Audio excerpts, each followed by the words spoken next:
Welcome on the Macmazza software. In this video we are going to explain the feature provided to visualize the layout of the cutted pieces in order to help the user in the post-stocking process. Let's open a program. As you can see, there are 20 pieces. 12 pieces are 500 length and 500 height. And 8 pieces are 1000 length and 200 high. As soon as we press the zoom button, pops up a windows which show with different colors the columns associated to a single size format. If you want to know more about how to compile a program on the Macmazza software, I remind you that there are 4 ways. Each of these is intended for a specific purpose.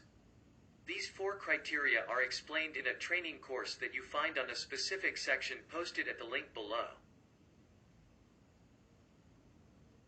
For any question, feel free to contact us.